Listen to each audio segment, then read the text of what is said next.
नमस्कार, तुम्ही पाहत आहात आपलं मलकापूर न्यूज. आपलं मलकापूर न्यूज मध्ये आपलं स्वागत आहे. इराणचं कमजोर होणं हे भारतासाठी सुद्धा अत्यंत घातक आहे.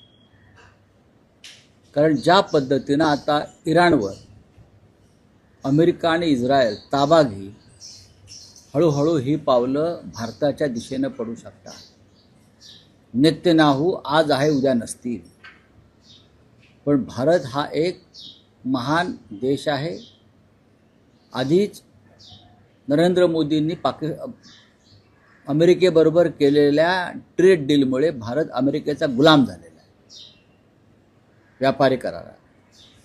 जर अमेरिकेनं इराणमध्ये पाय रोवले, पाकिस्तानच्या युद्धामध्ये, पाकिस्तान अफगाणिस्तानच्या युद्धामध्ये ट्रम्प पूर्णपणे पाकिस्तानला मदत करत आहे. लक्षात घ्या, पाकिस्तानला अर्थसहाय्य, पाकिस्तानला मिसाईल्स, पाकिस्तानला शस्त्र पुरवण्याचं काम प्रेसिडेंट ट्रम्प करत आहे. आणि प्रेसिडेंट ट्रम्पनी पाकिस्तान आणि अफगाणिस्तानच्या युद्धामध्ये 2 दिवसापूर्वी पाकिस्तानचे पंतप्रधान आणि पाकिस्तानच्या जनरलच्या शौर्याचं कौतुक केलेलं आहे. याच्यावर सुद्धा भारताच्या परराष्ट्र खात्याकडून साधं निषेधाचं शब्द बाहेर पडला नाही. मग भारताचं परराष्ट्र धोरण काय आहे, भारताची जागतिक भूमिका काय आहे?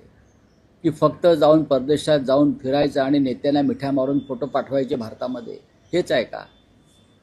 खोमेनी यांचं दुर्दैवी निधन, हत्या ही भारतासाठी सुद्धा धक्कादायक आहे, इतकंच मी सांगू शकतो.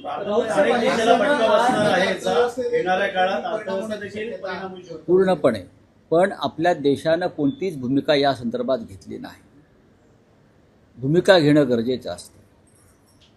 इतकं मोठं युद्ध सुरू आहे आपल्या देशाच्या सीमेवर.